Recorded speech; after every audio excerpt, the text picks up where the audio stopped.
I have found you at last, the Duke of Yarrowdale said, and the whole of Ferngate Hall went silent as a struck bell. Corwin Vane had crossed 40 feet of polished ballroom to say it, past dowagers who had angled all evening for one word from him, past the smirking sons of earls, past 100 candles burning in their crystal branches, and he had said it not to the celebrated beauty on his host's arm, nor to the heiress in diamonds who had been steered into his path 3 times since supper, but to the grey-gowned woman standing half-hidden behind a marble column, holding a tray of orgeat as though she meant to disappear into it. She had gone white. Her lips had parted on a word she could not find. And Corwin, who had not felt his own move in the whole of a decade, felt it move now hard, once the horse shying at last from a long and patient stillness. He was aware distantly of the room. He had spent his whole life being aware of rooms. He knew who watched him and who pretended not to. He knew that Lady Greaves, his hostess, had frozen with her fan half lifted. He knew that the woman's own name, if any of these people had troubled to learn it, was Marigold Thornbury, poor relation and unpaid companion.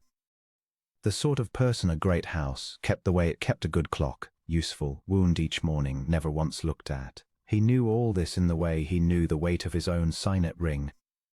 What surprised him was that his voice had come out low and unguarded, stripped the iron that had earned him, across 3 counties, the name of the most feared man in the north. "Your Grace," she managed. It was scarcely a breath. She dipped a curtsy so automatic, so schooled by years of being nobody, that the tray tilted and a glass slid toward its ruin. His hand shot out and caught the whole tray, in fact, steadying it against her trembling one, his gloved fingers a half-inch from hers, and for that half-inch the ballroom, the diamonds, the entire glittering machine of the season ceased to exist. "Do not," he said, quietly, only for her, "curtsy to me. Not you." He had rehearsed nothing. That was the astonishing part. Corwin, who negotiated the drainage of 4,000 acres, and the fates of tenant families and the ruin or preservation of banking houses without ever once raising his voice, had planned across 2 years exactly how he would speak to her, and now every planned word had gone out to him like water from a cracked jug, and only the truth remained. "You have mistaken me for someone," Marigold whispered. Her eyes, he saw, were the changeable grey of the sea under cloud, and they were fixed on him with a kind of terror, because in her long experience of the world, being noticed by the powerful had never once meant anything good. "I am nobody, Your Grace. I fetch the orgeat. If I have offended by standing here, I have not mistaken you," he said. "I have watched you for 2 years.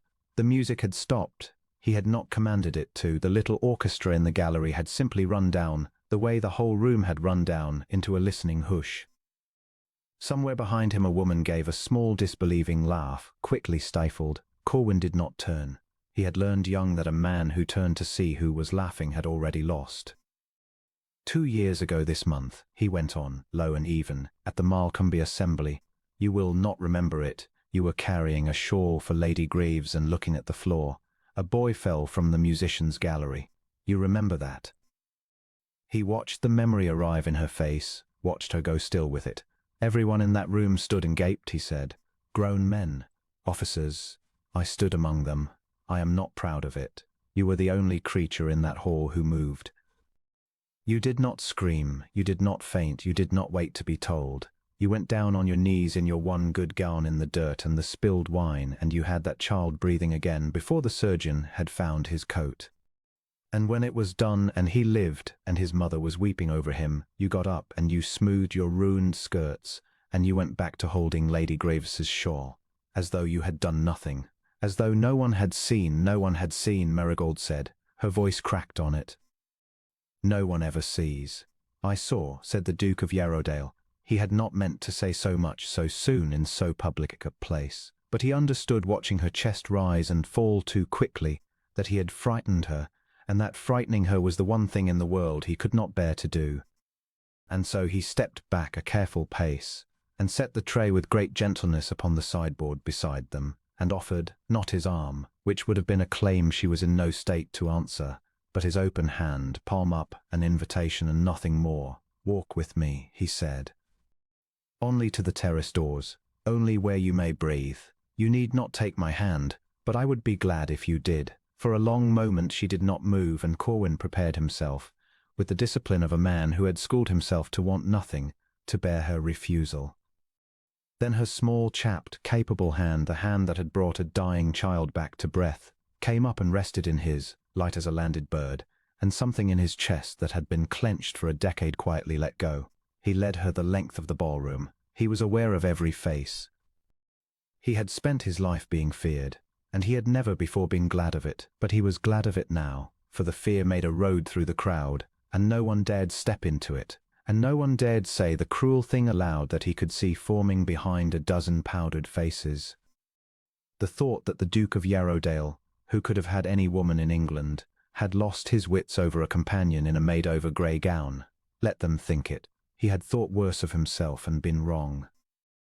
At the terrace doors the night came in cool and green-smelling, the torches guttering along the balustrade, the great dark shapes of the yew hedges beyond. He drew her out into the air.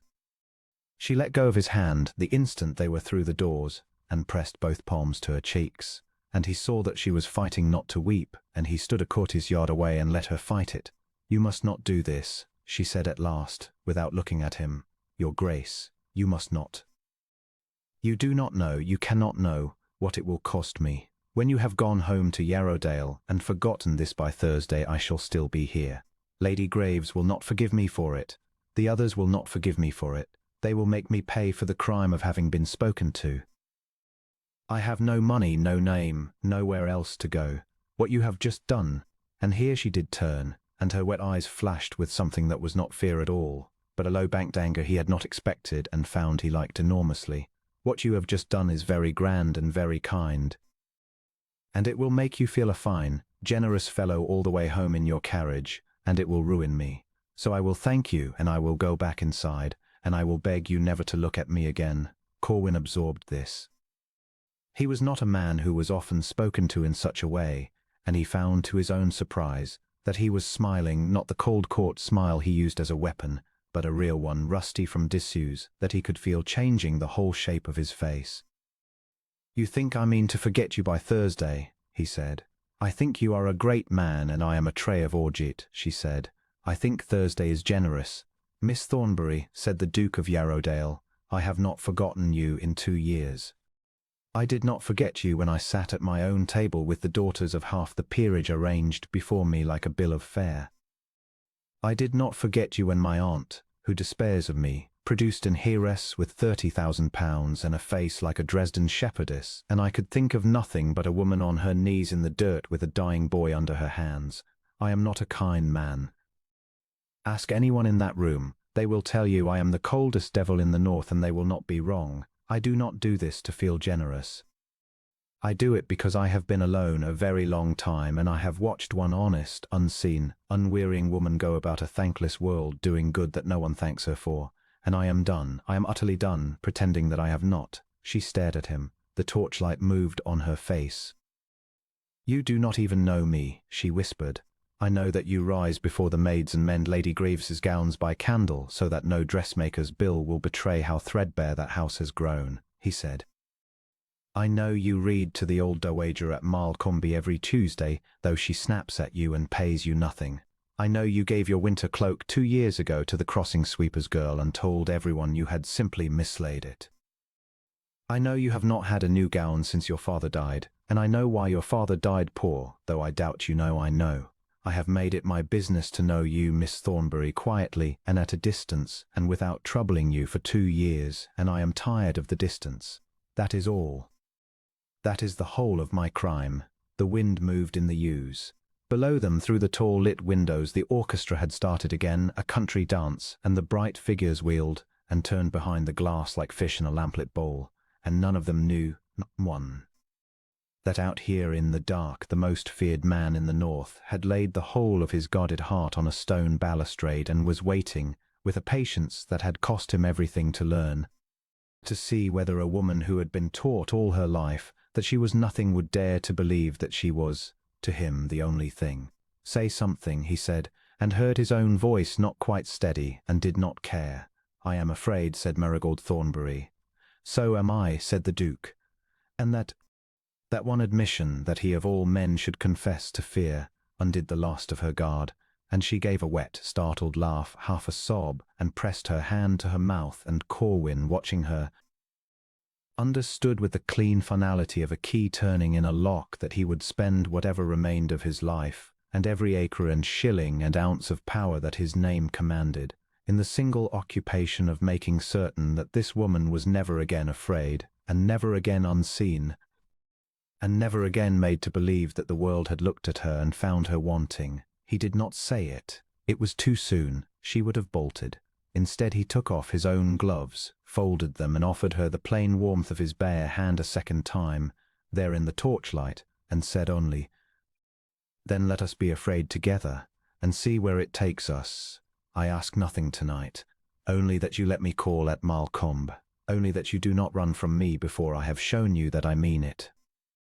Behind them, in the bright hall, Lady Greaves was already moving toward the terrace doors, her face a mask of hostess outrage and calculation, and the schemers were already leaning head to head, and the long, hard road of what it would cost to choose her was already unrolling before him in the dark.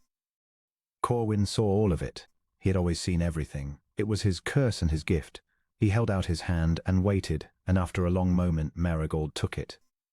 Lady Greaves came upon them before he had counted 10, sweeping out onto the terrace with her fan snapping shut and her whole considerable person arranged into the shape of concern. "Your Grace," she cried, "you must forgive us. I cannot think how my companion came to trouble you. Marigold, you foolish creature, whatever were you about, thrusting yourself upon the Duke? Go in at once, go and see to the card tables this instant." Corwin did not move, and he did not release Marigold's hand, and the sight of that, of the great cold Duke of Yarrowdale standing in the torchlight with a companion's hand quietly in his own, stopped Lady Greaves as effectively as a hand at her throat. He watched the calculation flicker behind her eyes. He had seen 1,000 such faces do 1,000 such sums. She was reckoning whether her outrage might yet be turned to advantage, whether a duke bewitched, however unaccountably, by her own dependent might not be steered, if she played the anxious guardian, into an obligation to the House of Greaves. "Miss Thornbury has not troubled me," Corwin said. "I sought her out, and she will not be seeing to the card tables. She will remain exactly where she is, which is beside me, until such time as she herself wishes to go in. Do I make myself plain, Lady Greaves?" The fan trembled. "Of course, Your Grace. Of course.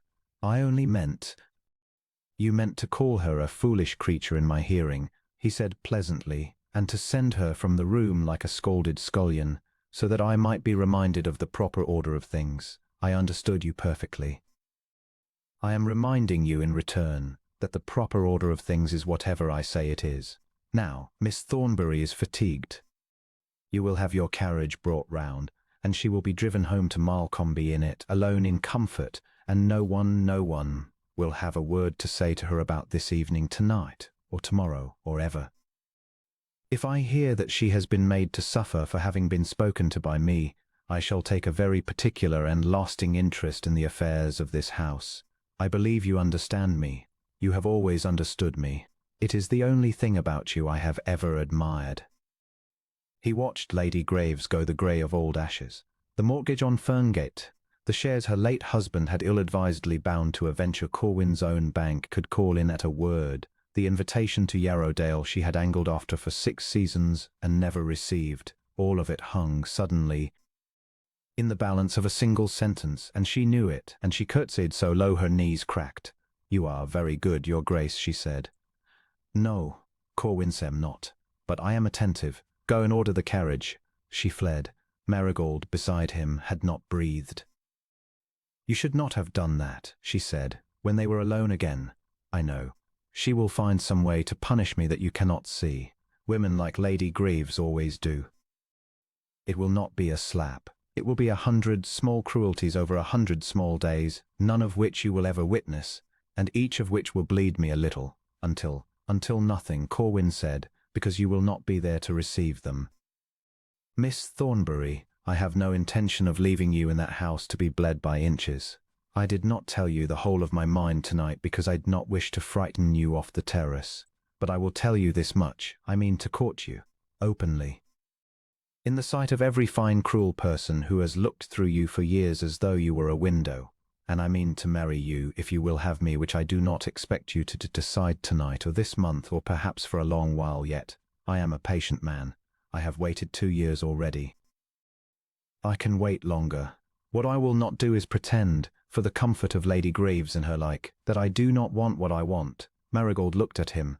The carriage lamps were coming round the sweep of the drive below, 2 swaying points of gold.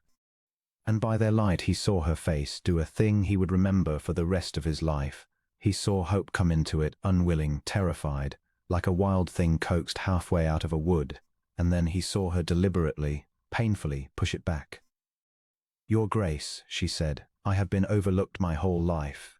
My father was a gentleman who lost his money to a man he trusted and died of the shame of it, and left me to the charity of relations who never wanted me. I have been the poor cousin at the foot of 100 tables. I have worn other women's cast gowns and other women's cast opinions of me until I no longer knew which parts of myself were true and which were only what I had been told. I do not say this for pity. I say it so you will understand. I have learned at very great cost not to want things. Wanting is how a woman like me is destroyed. I want nothing, and so nothing can be taken from me, and that is the whole of my safety in this world. And now you come, and you say these enormous kind unbelievable things, and you ask me to want again, to want you of all impossible things. And if I do, and if you change your mind, or your aunt prevails, or you simply wake one morning and see me for what I am, I shall have nothing left. Not even the not wanting. Do you see? You are asking me to risk the only thing I own." Corwin was quiet for a long moment. Below, the carriage drew up. A footman leapt down. "Yes," he said at last, "I am. That is exactly what I am asking. And I know that it is not a small thing. I know that it is, in fact, the largest thing there is. I will not tell you it is safe, because it is not. I will not tell you I cannot fail you, because any man can fail. I will only tell you that I have been alone inside my own life for a very long time. Longer, I think, than you have. Behind a name that terrifies everyone and a face that no one has ever wanted to look behind. And that in 10 years the only thing that has ever made me wish to be a better man than I am was the sight of you, once on your knees in the dirt, doing good in the dark where no one would ever thank you. I do not want the heiress. I do not want the shepherdess. I have money enough to sink a fleet, and I do not want any of it half so much as I want to sit across a breakfast table from a woman who is not afraid of me and who does not want my name. I want you, Marigold Thornbury, not because you are a charity.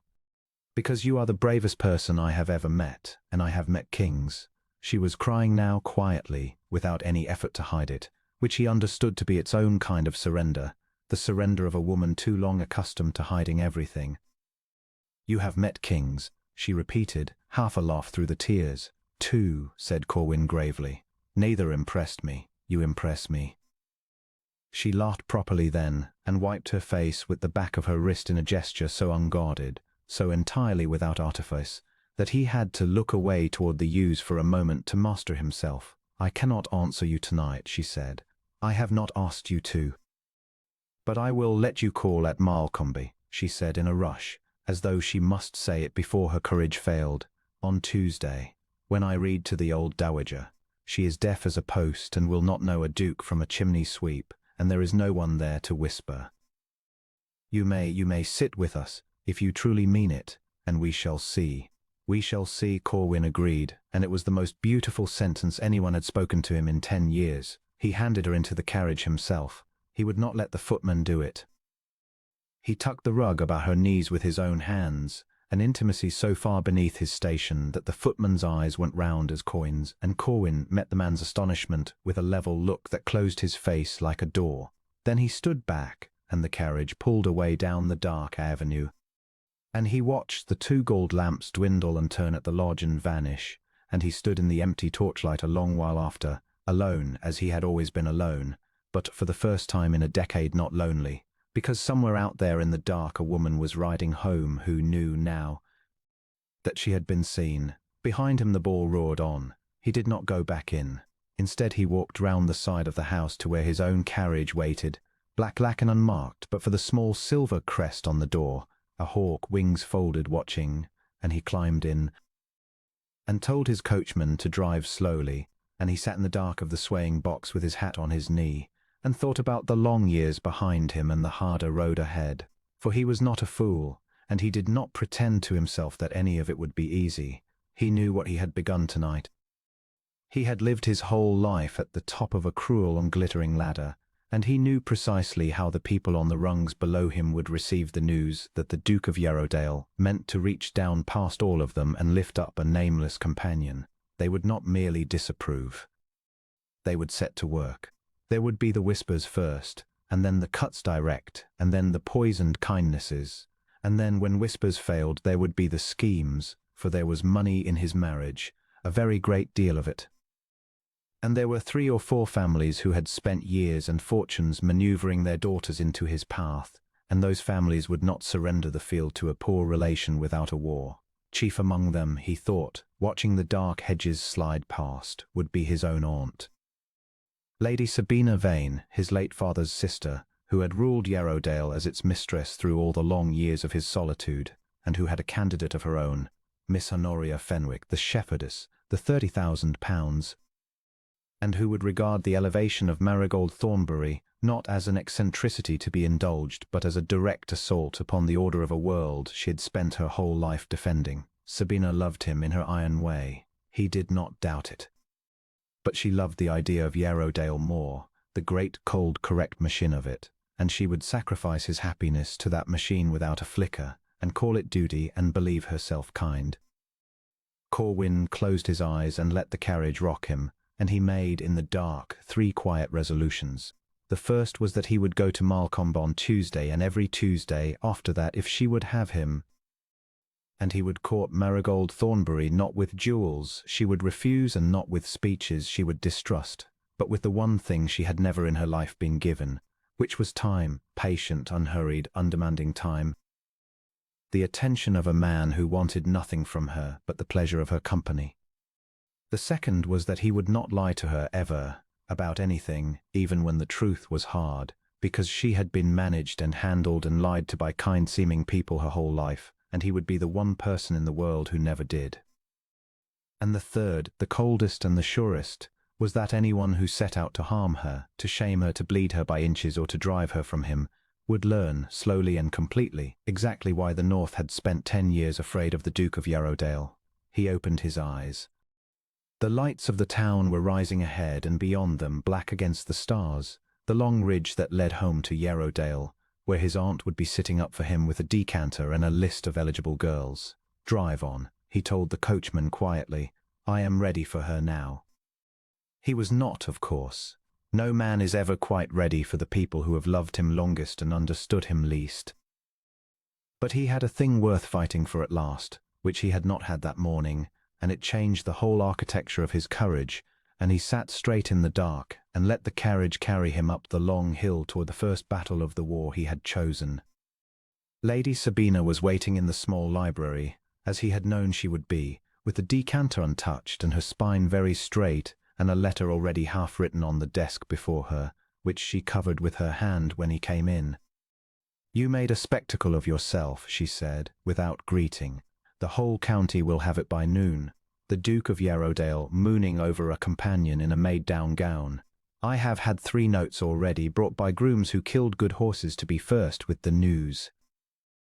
"Good evening to you too, Aunt," Corwin said, and poured himself a glass and sat. "Corwin." She turned to face him fully. She was 60, and handsome still, with his own dark eyes gone flint-hard, and when she was moved, as she was moved now, beneath the ice a small muscle worked at the corner of her jaw exactly as it did in his own. "I am not your enemy. I have never been your enemy. I raised you when your mother died and your father would not look at you. I ran this house through the worst of your grief, when you would not leave your rooms for a season. I have loved you in the only way I know how, which is by minding what becomes of you. And what becomes of you now, tonight, is that you have set your foot upon a path that ends in ruin, and I will not sit by and let you walk it in silence, because I am too proud or too soft to speak." "Then speak," he said. "I would rather have it now than by degrees." "She is nobody," Sabina said. "I do not say it to be cruel. I say it because it is true, and truth is the only kindness I have to offer you. She has no fortune, no name, no connection, no accomplishment the world can see. She is a dependent, a paid companion, or an unpaid one, which is worse. Her father died a bankrupt. Her people are gone or as good as. If you marry her, you do not lift her up. She is not a stone you can set upon a mantel. You marry the whole of what she is and what she lacks, and you bind the name of Yarrowdale, 600 years of it, Corwin, to a woman the world will never, in 3 generations, cease to regard as an upstart your family took up out of some fit of eccentricity. Your children will bear it. Your grandchildren will bear it. The very tenants will feel the diminishment of the name that shelters them. I am not speaking of ballrooms. I am speaking of the thing itself. You are not a private man. You have never been permitted to be a private man. You are Yarrowdale, and Yarrowdale cannot afford this. Corwin turned his glass slowly in the firelight and did not drink. You have said your piece well, he said. You always do. And I will answer it as honestly as you have spoken. You are right about the world. You are right that they will never wholly forgive it, that the whispers will outlast us both, that I purchase a lifetime of small slights and cold civilities for her and for myself, and for whatever children we are given. You are right about all of it, aunt, and none of it moves me in the slightest, and I will tell you why. He set the glass down. Because I have had the other thing, he said. I have had the correct marriage. You forget that, I think, because it was brief and because you disapproved of Alethea too in your day, though for opposite reasons. I married exactly as the name required at 23, the right blood, the right dowry, the right accomplishments the world could see, and she was cold to me. And I was cold to her, because there was nothing between us but the correctness of the arrangement, and she died in her 2nd winter here of a fever that a happier woman might have found the will to fight. And I have spent the 10 years since inside a house so correct and so cold that I have watched myself becoming the thing they call me, the Iron Duke, the Devil of the North. I looked in the glass one morning last spring, Sabina, and I did not know the man who looked back, and I understood that I was dying too, only slowly, of the same disease that took her, which is a life lived entirely by the reckoning of what the world will say. Sabina had gone very still. And then Corwin said more quietly, I remembered a woman on her knees in the dirt. And I understood that I had been half in love with her for 2 years without permitting myself to know it, because to know it would have been incorrect. And I have spent my whole life being correct, and has nearly killed me, so. You have told me the price. I have heard you. I am paying it gladly, and I am paying it with my eyes open, and I would rather be slighted in 100 ballrooms with that woman at my side than warm and correct and dead in this one alone. That is my answer. I do not expect it to satisfy you. I expect only that you will stop, now that you know I have counted the cost, calling my choice a fit of eccentricity, for it is the first entirely sane thing I have done in a decade. The fire cracked. Somewhere in the great cold house a clock struck 2. Sabina looked at him for a long time, and Corwin, who could read almost anyone, found he could not entirely read her, found, beneath the flint, some old grief of her own moving, some cost she had paid long ago and never spoken of, the ghost perhaps of a Sabina who had once, before she became the Iron Mistress of Yarrowdale, wanted something the name forbade her. You loved Alethea so little as that, she said at last, very low. It was not quite a question. I never knew her at all, Corwin said. That was the whole of the tragedy. Not that she died. That we lived 2 years in the same house and were strangers when she did, and that neither of us had ever been taught how to be anything else. I will not do it again, aunt. I will not marry another stranger for the name. I would rather the name ended with me than that. Something crossed his aunt's face that he had not seen there in 20 years, and she looked away into the fire, and when she spoke again her voice had lost its edge. You have grown into your father after all, she said. He said that to me once. Almost those words. He married your mother against every counsel. You know, she was a clergyman's daughter, quite penniless, and the whole family swore it would be the ruin of us, and he married her anyway, and they had 11 years, and when she died he was never a whole man again. I have spent my life since trying to protect this house from the kind of love that costs a man like that. Perhaps I was wrong. Perhaps some houses are only worth keeping if there is that kind of love inside them. She drew a long breath and gathered herself, and the iron came back, but changed, no longer a wall against him he saw, but the drawing up of an ally. Very well. If you are set on this, and I see that you are, God help us both, then you must not do it as you have begun it, in a fit of the terrace, giving the whole county a scandal to chew. You must do it correctly, which is the one weapon they cannot answer. If she is to be Duchess of Yarrowdale, she must be seen to become one. There is a right way to bring a nobody into a great house, and I know it better than any woman alive, and I will teach it to you and to her, if she has the wit to learn, which, if she caught your eye, I suppose she must. Corwin regarded his aunt with something close to wonder. You will help me, he said. I will help you make it survivable. Sabina corrected, which is not the same as approving, and you will not ask me to say I approve. But you are all the family I have, and you have been dead a long time, Corwin, and if she has brought you back, then I am too old and have buried too many people to stand in the way of a thing that makes the last of my blood want to live. Now go to bed. You look like a highwayman. And in the morning you will tell me everything you know about this Miss Thornbury, all of it, every particular, because if I am to defend her I must know her as well as her enemies do, better, in fact, for enemies are already at work, and we are behind them, and I do not care to lose. He rose and crossed to her, and did a thing he had not done since he was a boy. He bent and kissed his aunt's cool cheek. She permitted it stiffly and pushed him off, but he had seen her eyes glisten before she turned away. Her name is Marigold, he said from the door. Marigold Thornbury. She reads to the deaf old dowager at Malcombe on Tuesdays for nothing, and she gave away her only cloak to a beggar's child, and she is the bravest creature I have ever met, and she thinks she is nobody, and I intend to spend the rest of my life proving to her that she is wrong. Marigold, Sabina repeated, testing it, and something almost like a smile touched the hard corner of her mouth. A common enough flower. But it is the one, they say, that turns its whole face to follow the sun, and closes when the light is gone. Perhaps there is hope for you yet. Go to bed. He went. But he did not sleep for a long while.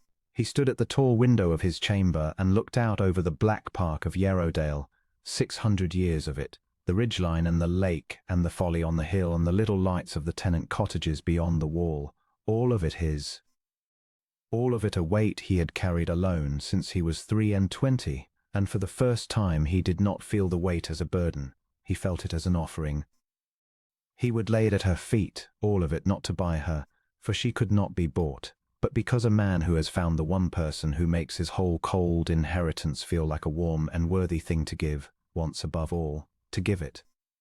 Far off across the county at Malcombe, a single window would be lit now, he thought. Marigold, unable to sleep, sitting up in her narrow bed, and turning the evening over and over, unable to believe it, certain by now that she had dreamed it or that it would come to nothing. She had not dreamed it. He would prove that to her on Tuesday, and every Tuesday for as long as it took. And whatever the schemers set in motion between now and then, and he did not doubt they were already setting it in motion, in the small hours in the whispering houses of the county, he would meet it, and he would break it, and he would keep her. He had found her at last. He did not intend to lose her. On Tuesday the Duke of Yarrowdale arrived at the Dowager's small house at Malcombe at precisely 11 o'clock, on horseback alone, without livery or ceremony, and knocked upon the door like an ordinary man.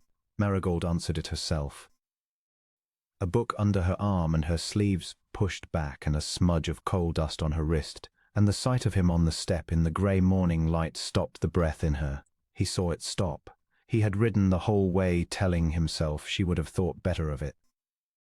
That the door would open on some flustered maid with a message of regret, and instead here she was, and here he was, and neither of them, for a moment, could find a single word. You came, she said. I said I would. People say a great many things they do not mean to strangers on terraces. I am aware, said Corwin. I am not a great many people. May I come in, or must I read to the Dowager through the letterbox? I am told she is deaf. It may answer either way. And Marigold laughed, that same unguarded, startled laugh, and stood aside, and let the most feared man in the north into the shabby little parlour where the old Dowager of Malcombe dozed by a mean fire, and the extraordinary hour of his life began. He would remember that morning always. The room was poor and clean. The Dowager was 90 and querulous and did not know him from the coal scuttle, which suited him exactly. for it meant that for the whole of an hour he was not the Duke of Yarrowdale, but only a large quiet man in a corner chair, listening. Marigold read to the old woman from a book of sermons the dowager could not hear and did not want, in a low clear voice, patiently, over and over the same paragraph, when the old lady lost the thread without a flicker of impatience, and Corwin watched her do it, and understood that he was watching a person be kind in the one place in the world where kindness brought her absolutely nothing, no praise, no notice, no advantage. And he thought, this is the thing I saw 2 years ago, and the whole of the county has never once seen it. And I would rather sit in this poor room and watch her read sermons to a deaf old woman than sit at the head of any table in England. When the dowager slept at last, they sat in the window with a pot of thin tea, and they talked. He had feared it would be awkward. It was not awkward. It was the easiest hour of his adult life. She asked him, bluntly, none of the things a well-bred young lady would have asked, nothing of his estates, his income, his houses, and all of the things no one ever asked him, whether he was lonely at Yarrowdale, he was. Whether he had wanted to marry the first time, he had not. Whether it was true he had once dismissed a whole shooting party from his land for firing at a nesting swan. It was, and she approved so fiercely of the swan that he laughed aloud, and the dowager stirred. And they had to muffle it like guilty children, and he asked her in turn the things no one had ever thought her worth asking, what she had wanted to be as a girl before the money went, what she read when no one made her read sermons, whether she had ever been in love. Once, she admitted, colouring, when I was 17 and still had a little money left, a curate. He was very good and very poor and very frightened of my father's creditors, and when the money went entirely he married a farmer's daughter with 40 acres, and I do not blame him, for a curate must eat, and I have long since stopped minding. But I minded then. I minded that I was not worth 40 acres of poor bother. I decided that year that I would not mind such things again, and mostly I have kept to it. You were worth, said Corwin, considerably more than 40 acres. I own I have gone up in the world, she said gravely. I am told the whole county now values me at a duke.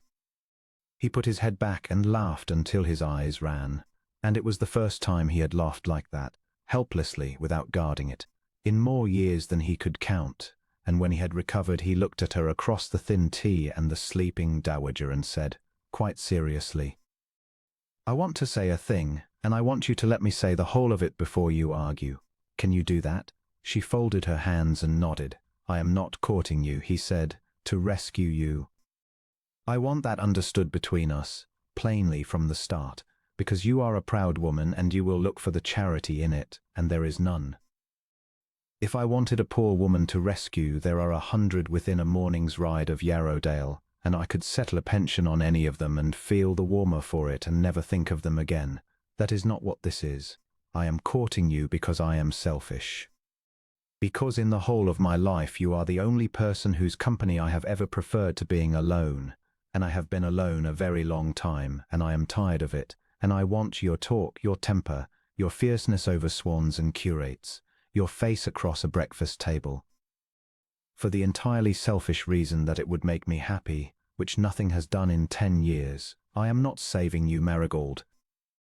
I am asking you to save me, which is a different thing and a harder one, because it means I need you, and I'm not a man accustomed to needing anyone, and I find I do not much like the feeling, and I would not confess it to another soul living there. That is the whole of it. Now you may argue. Marigold did not argue. She sat very still, and her grey eyes filled, and she looked down at her folded hands for a long moment, and when she looked up again her face had changed. Some last barricade come quietly down, and she said, in a voice not quite steady, you are a very strange duke. I am reliably informed I am the worst in England. No, she said, you are the best. You only do not know it, because you have spent your whole life among people who could not tell the difference exactly as I have, which is perhaps why. She stopped. She coloured again. I was going to say something forward. Say it. Which is perhaps why we recognized each other, she said, in a rush, and then covered her face with her hands, mortified, and Corwin reached across the little table, very gently, and drew one hand away from her face and held it, and did not let go. Yes, he said, that is exactly it. We recognized each other. I saw you in the dirt 2 years ago and I recognized you, though I could not have told you the word for it then. Two people who have been unseen their whole lives, in different ways, know one another on sight, the way two people who have been to the same distant country know one another by an accent no one else can hear. I am not lonely because no one is near me, Marigold. Yarrowdale is full of people. I am lonely because not one of them has ever once looked behind the name. And you did.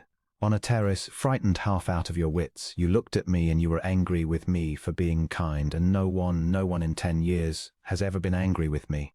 They are all too afraid. You were not afraid. You were furious. It was the most beautiful thing anyone has ever done. She laughed again wetly and did not take her hand from his. They sat like that a long while in the poor bright window, holding hands over the cooling tea while a deaf old woman slept, and it was, Corwin thought, the most improper and the most decent hour he had ever spent, and he would not have traded it for a coronation.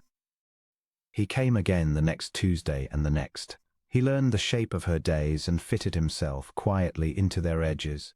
He did not send jewels. He had understood at once that she would return them. Instead he sent, the first week, a single crate of good coal for the Dowedger's mean fire with no card, because he had seen her feeding that fire twig by twig against the cold, and it had made something in his chest ache.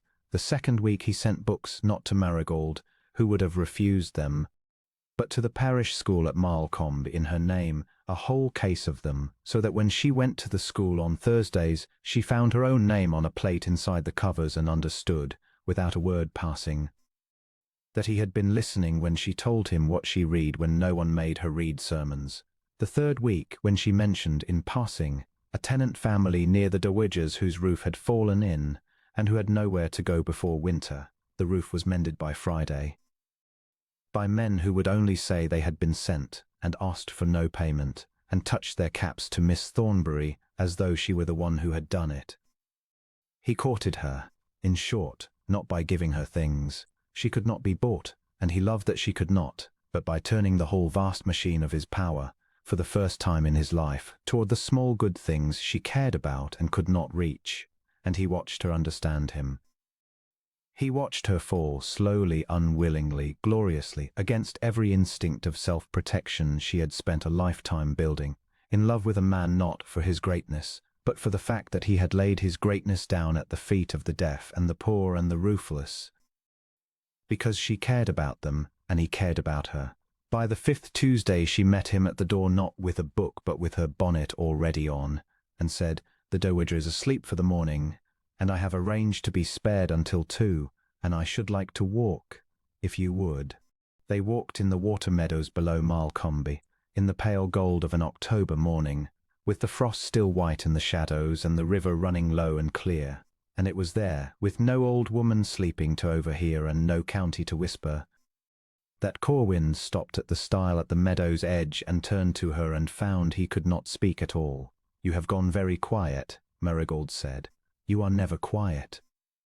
"I am trying," Corwin said, "to say a thing I have never said to a living soul, and I find I do not know how, and I who am afraid of nothing am afraid of this." She went still. "Marigold Thornbury," he said, and took both her cold hands in his. "I love you. I have loved you, I think, since a boy fell from a gallery 2 years ago, though I would not let myself know it. I am not asking you to answer me today. I am telling you, because you have been told your whole life that no one saw you and no one wanted you, and I could not bear another morning to pass with you believing it. Someone sees you. Someone wants you, not to rescue, not to elevate, only to have, plainly and greedily and for the whole of his life. I love you. There. I have said it in a meadow to a woman with frost on her hem, exactly as a Duke of Yarrowdale ought never to do, and I have never in my life been so entirely happy as I am at this moment, whatever you answer." And Marigold, with the low sun full on her face and the river running behind her, looked up at the most feared man in the north, who was, she had discovered, the gentlest, said very simply the thing she had spent her whole guarded life swearing she would never again let herself want to say. "Then I love you too, and God help us both, for I have tried very hard not to." He did not kiss her. He wanted to. He wanted it more than he had ever wanted anything. But she had been unhandled and unhurried her whole life, and he would give her that too, as is his gift, that even this would come at her pace and not his. Instead he raised her frost-cold hands, one and then the other, and pressed his lips to the knuckles of each, slowly, gravely, the way a knight in an old tale might have done, and over their joined hands they looked at one another and laughed, both of them, out of sheer disbelieving joy, in the empty gold meadow where no one at all could see. But someone did see. Up on the ridge above the water meadows, half hidden in a stand of leafless beeches, a rider had sat his horse quite still for some minutes, watching the two small figures at the distant stile, and now the rider turned his mount and walked it quietly back the way he had come. Unseen, unhurried, with the patient satisfaction of a man who has found exactly the piece of knowledge he was sent to find. His name was Julius Fenwick, and he was the brother of Miss Honoria Fenwick, the shepherdess with the £30,000. And he had been paid a great deal of money by a person whose name he did not know to learn everything there was to learn about the Duke of Yarrowdale's sudden, unaccountable, and highly inconvenient interest in a penniless nobody called Thornbury. He had learned a great deal indeed. There was a season to be got through before the wedding, and Corwin had known from the first that it would be the hardest ground of all, for it was upon the polished floor of the season that the county fought its wars, and it was there that Marigold, who had spent her whole life at the edges of such floors carrying other women's shawls, must now walk into the very centre of one on the arm of its most powerful man. He watched her prepare for it the way a soldier watches another soldier arm for a battle he cannot fight in his stead. The first great test was the county assembly at Harcourt, the same rooms as it happened, where a boy had once fallen from a gallery, though Corwin did not remind her of it, for he saw that she remembered. He came to fetch her at Yarrowdale and found her standing at the foot of the great stair in the ivory silk, very pale, her chin lifted in the way he had come to know meant she was frightened past the point of showing it, and Sabina beside her giving low, rapid, final instruction like a general before a charge. They will try 3 things, Sabina was saying. First, they will not see you. They will look through you as though the Duke stood alone, to remind you what you were. You will not flinch. You will simply be seen by being unafraid. Second, they will be sweet. The sweetest ones are the most dangerous, and they will ask you tender questions about your family and your people, to make you speak of your poverty before the room. You will answer plainly and without shame, for shame is what they feed on, and a woman who is not ashamed of the truth cannot be made small by it. And third, when neither works, one of them will say a cruel thing outright, and the whole room will go still to watch you break. You will not break. You will answer it as I have taught you, level, quiet, and 1 degree colder than they are, and then you will turn away first, for the one who turns away first has won. Do you have it? Marigold said. Her voice shook only a little. You do not have it, Sabina said, not unkindly. No one has it the first time, but you will pretend to have it so well that no one alive will know the difference, and by the end of the evening the pretending will have become the truth, which is the whole secret of courage, and the only one I know. Now, take my nephew's arm and lift your head, and let us go and frighten them. Corwin offered his arm, Marigold took it, and as they went out to the carriage he bent his head and said, "Lo, only for her. You need do none of it, you know. If you wish, we will turn the carriage round and go home and be married in a village church with no one but Sabina and the swan, and let the whole county rot, I mean it. I have not brought you into this to be baited. Say the word and I will burn every invitation in the north." "No," Marigold said, and he felt her steady on his arm even as she said it. "No, if I run from them now I shall be running from them all my life, and my children after me. I would rather walk into the middle of the floor once, with you, and be done being afraid of it. Only," and here hand tightened on his sleeve, "only do not leave my side. However great and grand you must be, do not leave my side, for the whole of my courage is that you are there." "I will not," said the Duke of Yarrowdale, "leave your side. Not tonight, not ever. It is the one promise I can keep with perfect ease, for there is no longer anywhere in the world I would rather be." They went in together. It happened almost exactly as Sabina had foretold. There was the not seeing first, the practised blindness of 100 fine faces turning half away, and Marigold walked through it on his arm with her head up and let herself be seen, and Corwin watched the not seeing fail, one face at a time, as it always fails against a person who simply declines to disappear. There was the sweetness next. Lady Greaves herself, of all people, sailing up with both hands out and a smile like sugar over vinegar, crying, "My dear Miss Thornbury, or must I say your grace already? How you have risen! Who could have dreamed it, when you were fetching my orchid only in the spring? You must tell us all, however did you charm him? We are all simply dying to know your secret, and the trap in it plain, the invitation to either boast and be thought a climber, or to demur and be thought sly, and the whole ring of listening faces waiting." And Marigold said, quite pleasantly, "There was no secret, Lady Greaves. His Grace saw me do a small kindness once, when I did not know he was looking, and it turned out he was the sort of man who values such things above rank or fortune. I own it surprised me as much as it surprises you. There are not many such men. I am fortunate to have found the one, and I know it, and I shall spend my life deserving it." And she smiled, and it was a real smile, warm and without a trace of triumph or apology, and it disarmed the whole ring so completely that Lady Greaves, who had come to draw blood, found she had nothing left to say and drifted off with her sugar curdling on her face. Corwin at her side said nothing, but his hand found the small of her back for one brief instant, a pressure no one else could see, and Marigold understood it, and steadied. The cruel thing came last. Near midnight, from a young man, one of the Fenwick connection, flushed with wine and resentment, who said loudly in a lull, so that the room heard, "They say, Miss Thornbury, that your father doing half the north, and that you came to Yarrowdale with nothing but the gown on your back. Tell us, is it the fashion now for dukes to marry their carroty cases? Ought we all to go and propose to our kitchen maids?" The room went still to watch her break. Marigold did not break. She looked at the young man for a moment quite steadily, and then she said, in a voice that was level and quiet and, exactly as Sabina had taught her, 1 degree colder than his, "My father died owing money, sir. That is true. He trusted a dishonest man and it ruined him, as it has ruined better men than my father and will ruin worse men than you.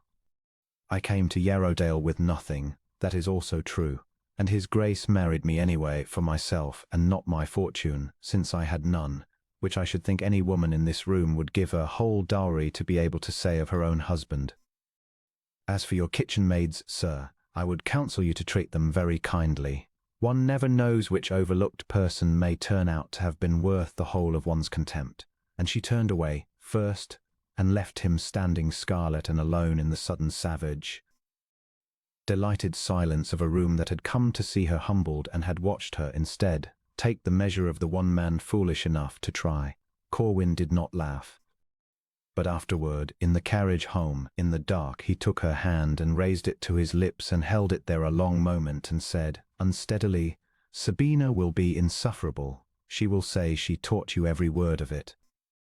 "She did teach me every word of it," Marigold said, and then in a small voice, all the borrowed steel going out of her at once now that it was over, "Corwin, I was so afraid. My knees have not stopped. I do not think I have ever in my life been so afraid, and I have been afraid a great deal." "I know," he said, and drew her against him, and she came and let herself shake against his shoulder in the safe dark where no one could see. "I know. And you did it anyway, which is the only kind of courage there is." Every soul in that room thought they were watching a nobody be exposed, and instead they watched the making of the finest this county will see in 100 years, and half of them know it already, and the other half will know it by spring. You have won it, Marigold. Not the whole war, there is more to come, I will not lie to you, but tonight the floor, the thing you dreaded most, you have won it and won it clean, and you never once needed me to fight it for you. I only stood beside you, you did the rest. You stood beside me, she said into his coat. That was the whole of it, that was everything. They rode home through the dark, and Corwin looked out over bent head at the black shapes of the sleeping county sliding past, the great cruel glittering machine of it, and thought how strange it was, how entirely unlooked for, that he, who had been born at the very top of that machine and had lived his whole life inside its cold correct workings, should have come at last, through the one person the machine had thrown away, to despise everything about it except the power it had given him to protect her. The rank was nothing.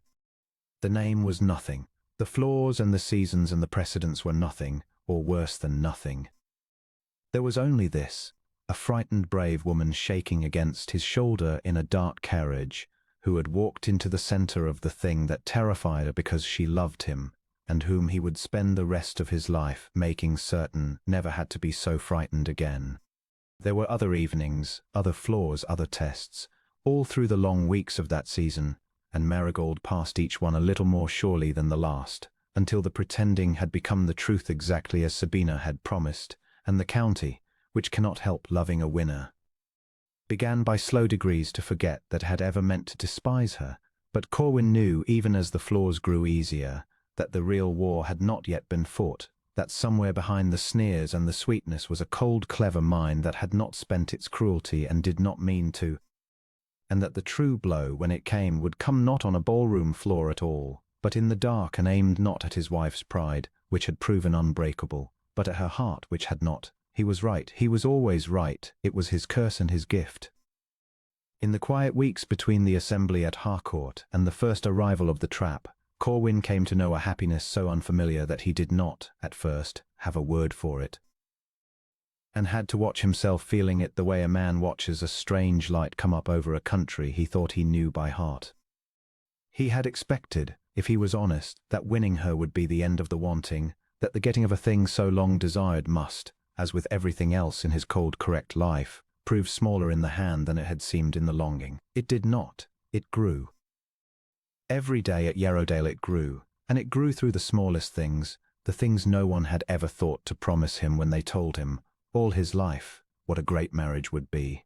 It grew when he came in cold and grim from a morning of tenant business and found her in the long gallery, not idle, never idle, but on a low stool with the housekeeper's account books open across her knees, because she had asked of her own accord to no one's bidding, to learn how the great house was run, and had found in 3 days' study what 3 stewards had missed in 3 years, a slow, patient, decade-long bleeding of the estate's small tradesmen's accounts by a clerk who had trusted that no vein would ever trouble to add a column.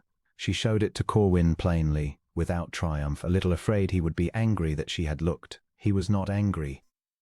He stood over the books and understood, with a slow warmth spreading through his chest, that the woman he had chosen for her goodness was, into the bargain, cleverer with a ledger than any man in his employ, that the poverty which had taught her to count every farthing had made her, without anyone intending it, the shrewdest guardian Yarrowdale had had in 100 years, and that he had reached into the mud of the world and drawn out not a charity but a treasure, and that no one, not one of the sneering county, had had the wit to see it lying there all those years but him.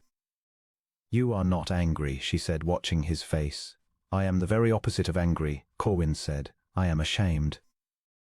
I have kept that clerk 15 years and never once looked, 'cause I was too great to look, and it took a woman the whole county calls a nobody 1 week and a low stool to find what my greatness never troubled to. You are worth more to this estate already than the shepherdess's £30,000, and you have not yet been mistress of it a month. Do not ever apologize to me for looking, Marigold. Looking is the whole of what you are. It is why I love you. Look at everything. This house has been half blind for a decade. You are its eyes now." It grew, that happiness, in the evenings, when the great cold formal dinners that had once been the whole desert of his days became, instead, the thing he rode home for the 2 of them and Sabina, at one end of a table built for 40, arguing about books and tenants and the wickedness of the county, and once, memorably and at length, about the Swan, until the footmen forgot themselves and grinned behind their hands, and old Yarrowdale, which had not heard laughter in its rafters since Corwin's mother died, heard it night after night, and seemed, he half fancied, to warm to it the way a house long shut up warms to a fire relit, and it grew in the smallest and strangest way of all, in her fearlessness of him. For Corwin had gone through his whole life inside a solitude built of other people's fear. Every servant, every peer, every woman ever steered toward him had approached him as one approaches something that might, at any moment, destroy them, and the cumulative weight of a lifetime of being feared had pressed him into the very iron shape they dreaded. Marigold was not afraid of him. She had been afraid of him for exactly 1 evening, on a terrace, and never since, and living daily with one person who was not afraid did more to unmake the Iron Duke than a decade of solitude had done to forge him. She contradicted him at breakfast. She told him plainly when he was being cold or high or unjust, and made him mend it. She laughed at his gravity gently, until he learned to laugh at it himself. She reached across once, at a dinner, and straightened his cravat with 2 fingers in front of 3 astonished guests, as though he were an ordinary husband and not the terror of the North and Corwin, who had killed men's careers for lesser familiarities. Sat perfectly still under her hands and felt something in him that had been clenched since boyhood come, quietly and forever unclenched. "You are changed," Sabina told him once, watching Marigold cross the room to settle some small matter with a servant, the servants who had all, to a soul, come to adore her. "I have watched you all your life, Corwin, and I tell you I would not have believed a person could be so changed and stay the same man. You are gentler and you are stronger both at once, which I did not think was possible. That girl has done in 2 months what I could not do in 30 years. "She has not done anything," Corwin said. "That is the wonder of it. She has not set out to change me or manage me or improve me. She of all people would never dream she had the right. She has only been herself, entirely and without fear, in the same house as me, and it turns out that the mere daily fact of one honest, fearless person is enough to remake a man, if he has the wit to let it. I spent a decade thinking I needed a duchess who would grace the name. I needed a woman who would forget it. She forgets it 12 times a day. It is the finest gift I have ever been given." It was in the midst of this happiness, this new, warm, unlooked-for country of a life, that the first true shadow fell, and Corwin, being who he was, saw it before Marigold did and said nothing, and set himself quietly to watch. It began with his cousin Reginald's visits growing more frequent, and more agreeable, and more curious. Reginald had always come to Yarrowdale. He was family, he had the run of it. No one thought anything of it.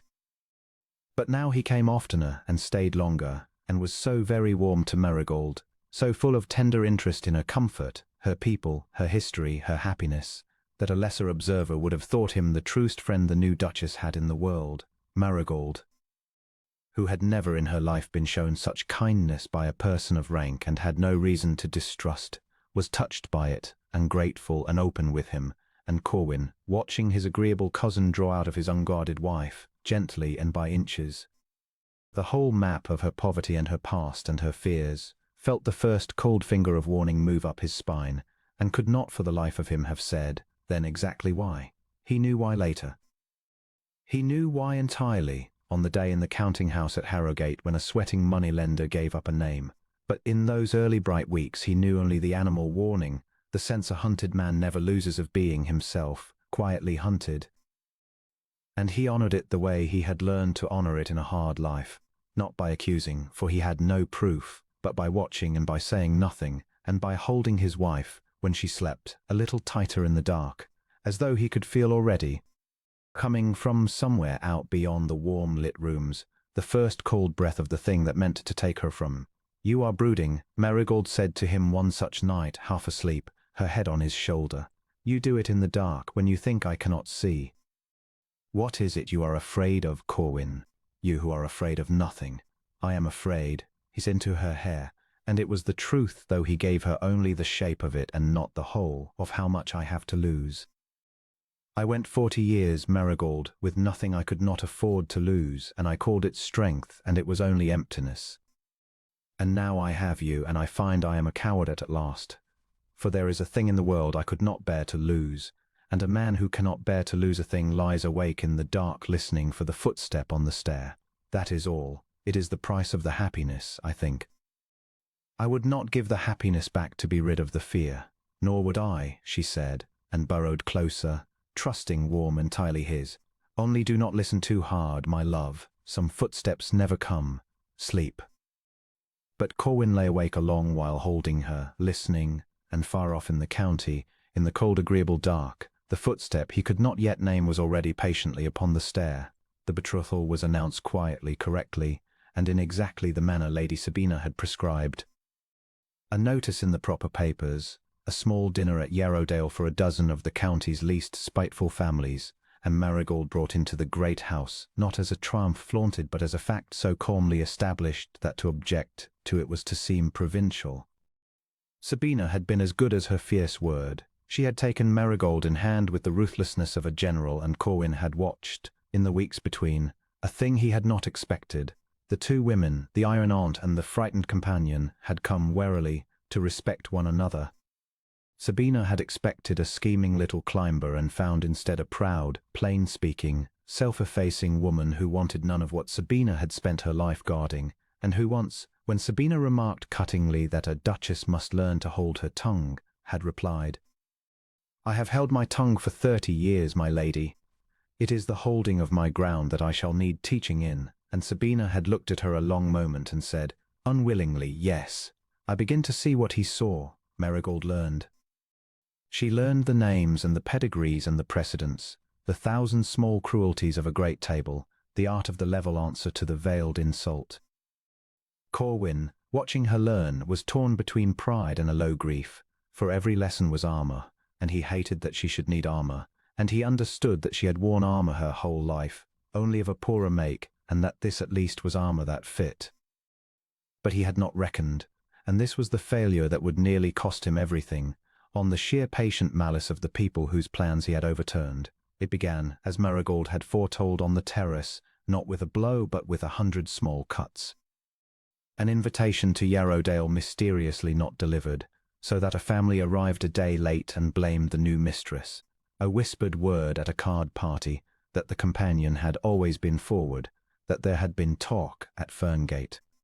A servant newly hired who broke a valued thing and swore Miss Thornbury had bid her hide it. Small things, deniable things. Corwin met each as he found it, quietly and completely, the servant dismissed. The whisper traced to its source, and the source frozen out of the county's better doors by the mere fact of the Duke's displeasure.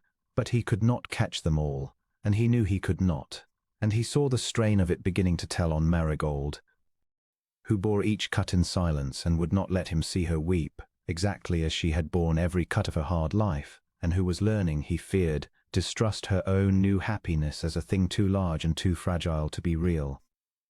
And then, 3 weeks before the wedding, the scheme itself arrived, patient, well-built, and aimed with terrible precision at the one thing Marigold could not defend, which was her past.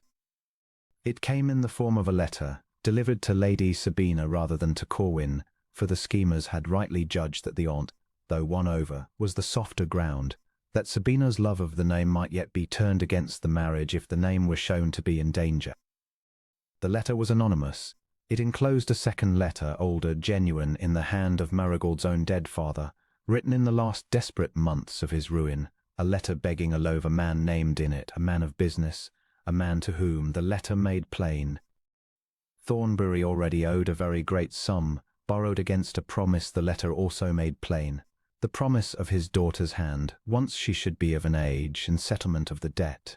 Marigold Thornbury, the anonymous ride noted with cold courtesy, was therefore already promised, sold. One might say, though of course one would not, to a Mr. Absalom Crewe, moneylender, of the town of Harrogate, in a binding written agreement 7 years old, which Mr. Crewe had never released, and which he would be most happy to enforce, or most happy to be paid to forget, at the Duke of Yarrowdale's pleasure and expense, and which, should it ever come to public light, would render the Duke's bride not a penniless nobody merely, but a woman who had come to the altar of Yarrowdale already bought and bespoke by a usurer. A woman with a price and a contract and a creditor, the kind of scandal 600 years of a great name could not, this time, survive. Sabina brought it to Corwin white-faced, and laid it before him and said, "It is genuine. I have had it looked at. The father's hand is the father's hand, and there was such a debt, and there is such a man. I am sorry, Corwin. I told you the world would not let this pass. This is the world doing what the world does. You cannot break a written contract with a look and a frown, and if it comes out, and they mean it to come out, whatever you pay, for they do not want your money, they want her gone, it will not be a whisper. It will be the end, not of you. You are too great to end, of her. They will make her a byword. She will not survive it, and I do not think you will forgive yourself for it, and I do not know what to tell you, and I have never in my life not known what to tell you. and it frightens me. Corwin read the letters twice in silence and set them down, and for a long moment came down over his face so completely that even Sabina drew back, for she was looking in that moment at the man the North was afraid of, and she remembered why. "Does she know?" he asked. "I do not think so. I think she was a child of 16 when it was signed and told nothing but that her father owed money, which she knew already. I think she does not know that she was the coin." "Then she will not know," Corwin said, "from us. Not yet. She has spent her whole life being told she is a thing that men trade and discard, and I will not be the man who confirms it to her 3 weeks before I marry her.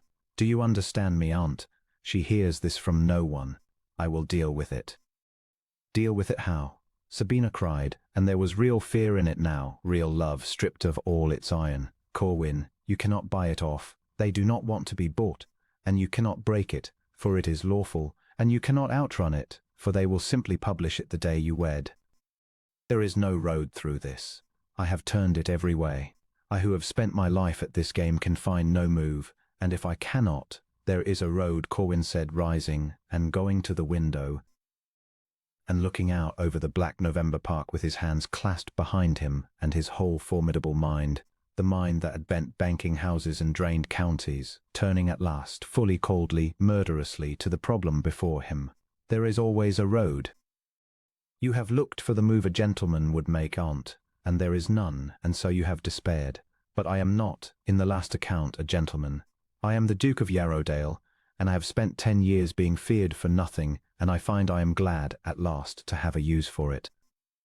Leave Mr. Absalom Crewe to me, and leave the person behind Mr. Crewe to me, for a moneylender in Harrogate did not think of this, and did not pay a Fenwick to sit a horse in the beeches and watch my betrothed in a meadow. Someone spent a great deal of cleverness and a great deal of money to build this trap. I should like very much to meet them. I intend to." He turned from the window, and Sabina saw that he was, beneath the ice, more alive than she had seen him in a decade. That the man who had come home dead from 100 correct dinners had been woken entirely, and that whoever had built this trap had made, in doing so, a very grave mistake. They had given the sleeping devil of the North a reason to wake. "You are frightening me," Sabina said, but there was pride in it now under the fear. "Good," said Corwin. "I have not frightened anyone worth frightening in years now. I am going to Harrogate in the morning quietly myself, before they know I have the letters, and you, Aunt, are going to do the hardest thing I have ever asked of you, which is to spend the next fortnight being warmer to Marigold than you have ever been to anyone, and telling her nothing, and making very sure that whatever whisper they loose, she does not hear it from a stranger before I have drawn its teeth. Can you do that?" Straightened. The iron came back, but it was his iron now on his side, and it was a fearsome thing to have beside you rather than against you. "I raised a devil," she said. "I suppose I had better help him." "Yes. Go to Harrogate. Break your moneylender. And Corwin," he paused at the door, "when you find the person behind it," she said, "the one who paid the Fenwick boy and thought of the contract and built the whole cold, clever thing, you will let me be in the room. I have earned that much. I have spent a lifetime keeping this house correct and safe, and I never once knew that being correct and safe was killing you, and I should very much like to help you ruin the person who tried to use my own weapons against my own blood. Let me be in the room." "You may hold my coat," Corwin said, and for the first time in the whole terrible interview, they smiled at one another, aunt and nephew allies at last, in the cold firelit library of a house that had been a tomb and was, improbably, becoming a home. He rode for Harrogate before dawn. He did not, in the end, need to threaten Absalom Crewe at all, though he had been prepared to thoroughly. The moneylender was a small, frightened, grasping man who had been half terrified of the whole affair from the start, and wholly terrified the instant the Duke of Yarrowdale walked into his mean little counting house without warning and sat down and looked at him. Corwin did not raise his voice. He never raised his voice. He simply laid upon the table a folded paper, the record, obtained overnight through his own bankers, of every irregular and ruinous transaction Absalom Crewe had committed in 20 years of usury, enough to see him transported twice over, and beside it a second paper, a full and generous discharge of the old Thornbury debt, principal and interest, paid in gold, in exchange for the original contract and Crewe's sworn statement before witnesses of exactly who had come to him 3 months since and offered him a great deal of money to keep the contract alive and threatened to publish it. Crewe signed both. Of course he signed both. He would have signed his own soul, and then, sweating, he gave the name. Corwin sat very still when he heard it. He had suspected, but he had not been sure, and to be sure was a different thing, colder and clearer, and it settled over him like the quiet that comes before a decision from which there is no returning. "Thank you, Mr. Crewe," he said, rising, and folding the sworn statement into his breast. "You have been more useful than you know. You will leave Harrogate within the month, and you will not practice your trade again in the north of England. And if you are wise, you will be grateful all your life that I found you before I found the person who paid you, for I am, whatever they say of me, a merciful man, and they are not, and you have just, without knowing it, chosen the merciful side." He rode home through the short grey November day with the contract that had bound Marigold's whole life folded over his heart, and the sworn name burning quietly beside it. And he made, as the miles unrolled, a cold and careful plan, for the person who had built the trap was cleverer and better placed than a moneylender, and could not be broken in a counting house, and would have to be broken, instead, in the sight of everyone, at the one moment and in the one place where the whole cruel, glittering world would be gathered to watch. The wedding, he thought, would do very well. The name that Absalom Crewe had given, sweating in his mean counting-house, had not surprised Corwin, but it had grieved him in a low old way, for it was a name he had known his whole life. It was not, in the end, the Fenwicks. The Fenwicks were only instruments, Julius paid to spy, Honoria dangled as the correct alternative, the whole family too greedy and too stupid to have conceived so patient and so precise a cruelty. The mind behind the trap was subtler and closer, and belonged to a man Corwin had sat across from at 100 tables, Mr. Reginald Vane, his own second cousin, the nearest male of his blood, and, should the Duke of Yarrowdale die without a son, the heir to everything. Corwin understood the whole shape of it the moment he heard the name, and understood it with the cold clarity of a man reading his own ledger. For 10 years, through all the dead correct years of his solitude, Reginald had waited, patient, pleasant, ever at hand, the agreeable cousin who managed a little of this and advised a little of that, and never pressed, because he had no need to press. A childless widower duke, growing colder and stranger by the year, marrying no one, getting no heir. Reginald had needed only to wait, and the whole of Yarrowdale would fall to him in the fullness of time, 600 years of it, ripe as an apple. And then, out of a clear sky, the Duke had knelt in the dirt of his own heart before a nameless companion and begun, unaccountably, to want to live, to be happy, to get sons.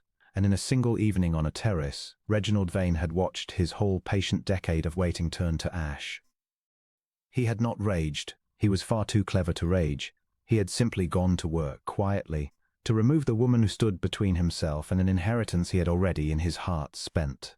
And he had built, out of an old contract and a money lender and a spying boy, and one exquisitely cruel letter, a trap aimed with a cousin's intimate knowledge at the exact and secret weakness of a woman he had never troubled to meet.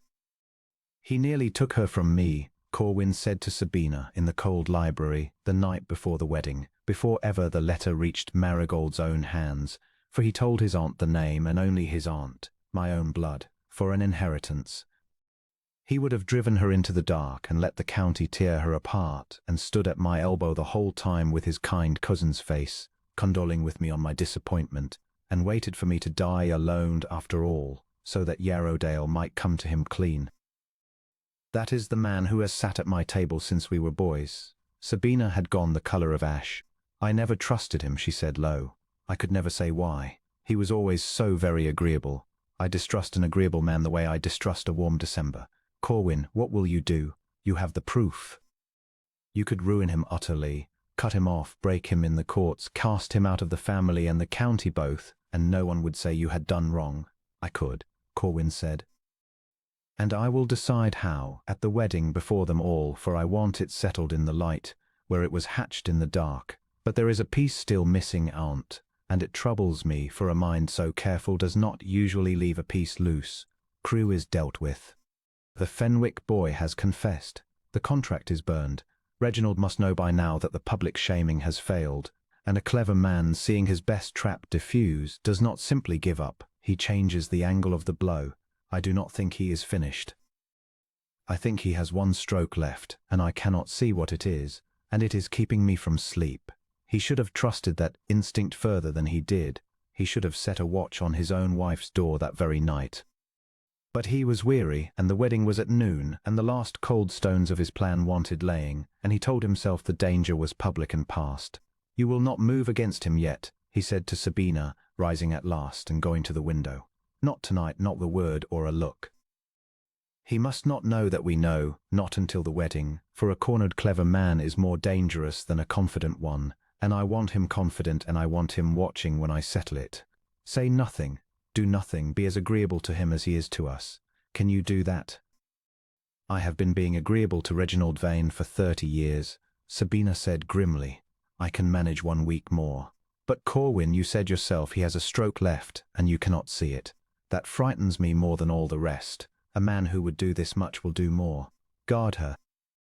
Whatever you guard tonight, guard her. She is under this roof," Corwin said, "and this roof is mine, and no letter and no lie can reach her here.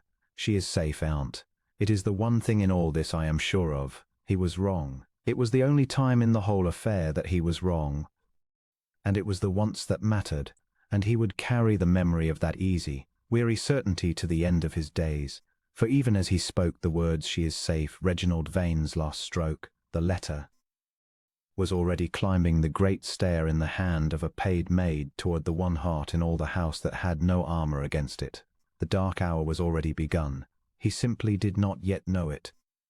For Reginald Vane's last stroke, the one Corwin had not been able to foresee, was the cruelest thing of all, and it was aimed not at him but at Marigold's own heart. Having learned, through the Fenwick boy, that the Duke had ridden to Harrogate, and guessing that Crewe had turned, Reginald understood that the contract as a public scandal was now diffused, and so changed the whole angle of the attack. If the marriage could no longer be prevented by shaming the bride before the world, it might yet be prevented by breaking the bride before the man. And so on the eve of the wedding, a letter reached Marigold's own hands. She was alone in her chamber at Yarrowdale, the grand chamber Sabina had given her, that still frightened her a little with its silk and its hate, when the letter came, brought up by a maid who had been paid, as it later proved, to see it delivered privately. It was in a woman's hand, unsigned, and it was very kind, in the way the cruelest things are always very kind. It told Marigold, gently as a friend would, the whole of what she did not know, that she had been sold at 16, that her own father had traded her hand to a money-lender to buy himself a few more months of grace, that she had come to the Duke of Yarrowdale not a free woman but a bought one, a thing already promised, a debt with a face. It told her further, and this was the poison at the heart of it, that the Duke knew, that the Duke had known for a fortnight, that he had gone secretly to Harrogate and paid the money-lender off in gold, exactly as one settles a debt on a thing one wishes to purchase clear of encumbrance. That he had bought her, in short, twice over, first from her father's ruin and now from her father's creditor, and had told her nothing, and meant to marry her tomorrow, still believing herself a free woman who had been chosen, when in truth she was a chattel who had been acquired. "You will marry a man who bought you," the letter concluded with terrible tenderness, "and who let you believe you were loved. Is that not, in the end, only what whole life has been? Better to know it now than to learn it as you learn everything, too late." Corwin did not know the letter had come. That was the thing he would never forgive himself, that on the one night it mattered most, he had been closeted in the library with his aunt and his man of business, laying the last cold stones of his plan to break the schemer at the wedding, and had not thought to guard the bride's own door. He learned of it near midnight, when a footman came to say that Miss Thornbury's chamber was empty and her plain travelling cloak gone from its peg, and the small side door to the stable unbolted. She had run. Of course she had run. He understood it the instant he heard it, understood it in his very bones, and the understanding was the worst pain he had ever felt, worse than his wife's death, worse than his father's coldness, worse than the 10 dead years, because he understood that she had believed it. That a woman who had spent her whole life being told She was a thing men traded had been handed, on the eve of her one impossible happiness, a letter proving that even this, even he, was only the old story wearing a kinder face, and that everything he loved in her, her pride, her fierce refusal to be bought, her terrible hard-won conviction that wanting was how a woman like her was destroyed, everything he loved had risen up at once and told her to run before the light was taken from her, and she had run into the November dark, on foot, on the night before her wedding, from the only home that had ever wanted her, because she loved him too much to be his chattel and did not know, could not know, that she was not. Corwin did not shout. He never shouted. But Sabina, who had known him all his life, said afterward that she had never in 60 years been so afraid of anyone as she was of her nephew in the moment he understood what had happened, that he had gone perfectly, terribly still, and that the stillness was worse than any rage. "The letter," he said. "Find the maid who brought it, not to punish her later, for that, now only to learn which road, which way did the letter say I would betray her? What did it tell her to believe? I must know what she is running from before I can find where she is running to." They found the maid. The maid, weeping, gave up the letter's substance, and Corwin, hearing it, closed his eyes and understood the whole of the cruelty at last, and understood, too, with a grief so large it was almost calm, exactly where a woman like Marigold would run, not to a coach, not to a town, not to any place that could be searched, but to the one place in the whole county where she had ever been permitted to matter, the one poor room where she had done good that no one saw, the dowager's house at Malcombe, to sit through the dark with a deaf old woman who needed her, because being needed was the only thing in her life that had never lied to her. "Malcombe," he said. "She has gone to Malcombe, saddle the black. No, do not saddle anything for anyone but me. I go alone." "Corwin," Sabina said, "it is 11 miles in the dark and the river is up and the moor road is—" "I know exactly what the moor road is," he said, already pulling on his coat. "I have ridden it in worse than this. Aunt, the wedding stands. Do you hear me? Whatever I find at Malcombe, whatever she believes of me, the wedding stands, and the whole cruel county will be in that church at noon tomorrow, and the person who wrote that letter will be in that church, and I will settle all of it there, in the sight of everyone, as I planned. But I cannot settle any of it if she is not beside me, and so first, before anything, before the plan and the schemer and the whole rotten world, I am going to ride 11 miles through the dark and find the bravest woman in England, and tell her the one thing she has never in her life been told, which is the truth. Do not wait up, or do. I no longer care what is correct. I only care that she knows." He rode. He rode the 11 miles in the black November night with the wind driving rain into his face, and the moor road running with water and the black horse slipping and recovering under him.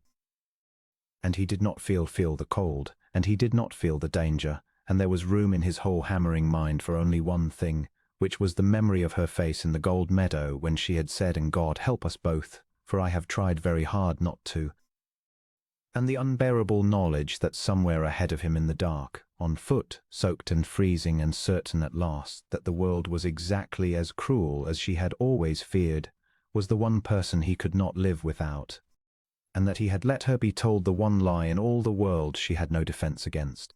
He found her, near 2 in the morning, not at the dowager's house after all, but a mile short of it, at the flooded ford below Malcombe, where the little river that ran so low and clear in October had risen brown and roaring over the stones, and where she had stopped, unable to cross, and sunk down on the near bank in the rain with her cloak soaked black and her strength not, he understood at once, seeing her huddled small shape in the horse's lamplight, from any thought of the water, but simply because she had walked until she could walk no further, and had nowhere left in the whole world to walk to, and had sat down in the dark and the wet to wait for a morning she no longer wanted to see.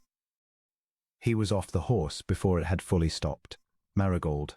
She looked up. In the swinging lamplight her face was grey and streaming and utterly without hope, and when she saw him she did not rise, and she did not run, and she did not reach for him.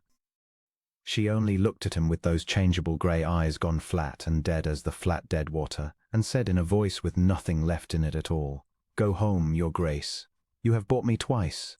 You do not need to fetch me in the rain as well. I will not shame you. I will go far away, where no one knows either of us, and you may marry your shepherdess and tell the county I ran mad, which is true. I ran mad with wanting a thing that was never mine, and no one will ever know you were fool enough to love a chattel. Only go home, please. I cannot bear you to be kind to me now. It was the kindness I could not survive, anything but the kindness.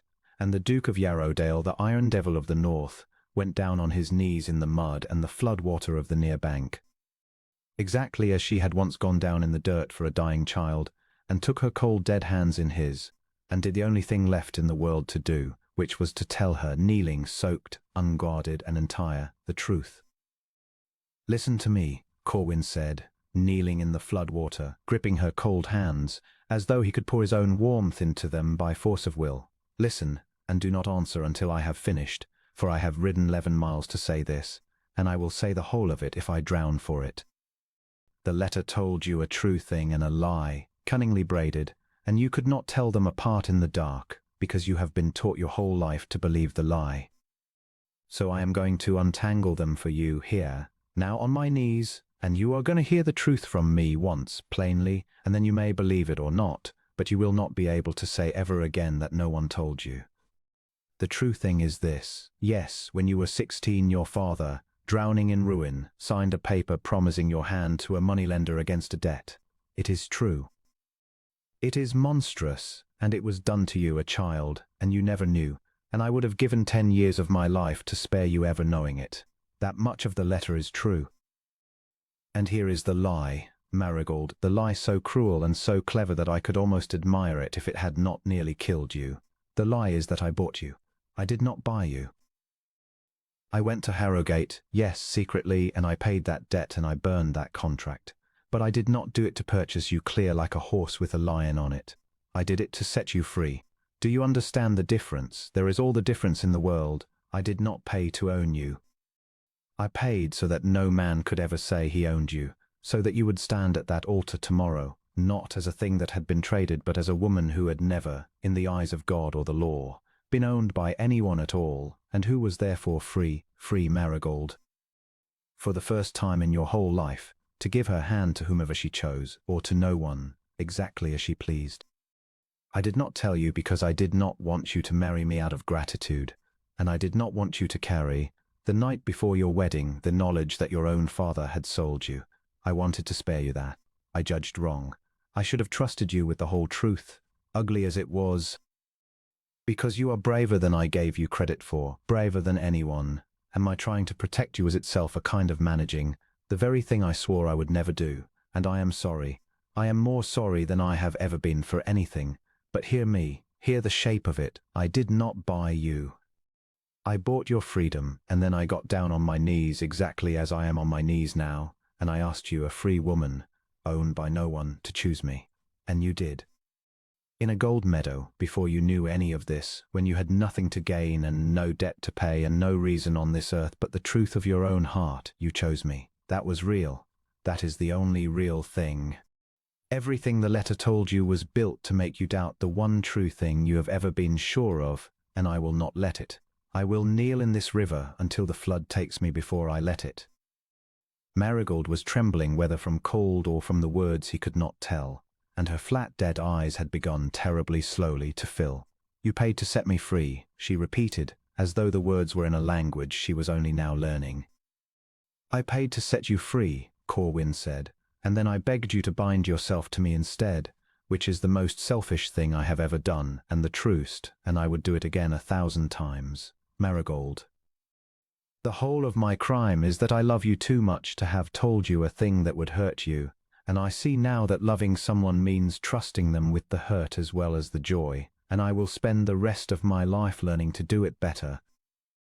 But I cannot learn it if you are at the bottom of a river, so will you please, I beg you, get up out of the water and let me take you home. For a long moment she did not move. The river roared. The rain came down. And then Marigold Thornbury, who had been overlooked her whole life, and sold as a child and taught at terrible cost never to want anything, and who had run into the dark rather than be a chattel, and who now, kneeling in the flood before her, had a soaked and shamed Duke of the realm offering her not ownership but freedom, and asking freely to be freely chosen. Marigold began to laugh and to weep at once, and she took her cold hands from his only to fling both arms around his neck, there in the mud and the water, and she held on to him as though he were the one solid thing in a drowning world, which he was. "You are the worst duke in England," she sobbed into his soaked collar, "and I will not let you drown in a ditch the night before our wedding. And yes, yes, I choose you, I choose you, I have chosen you since the meadow, and I will choose you every morning until I die. Only take me home, Corwin. I am so cold, take me home." And he did. He lifted her up out of the flood water into his arms and set her on the black horse and swung up behind her and wrapped her inside his own sodden coat and turned for home. And she slept against his chest for the whole 11 miles back, exhausted and safe, while he held the reins in one hand and held her with the other and murmured, all the long, dark way, the small true things a man says to a woman he will never let go of again. And by the time the grey dawn broke over the ridge of Yarrowdale they were home.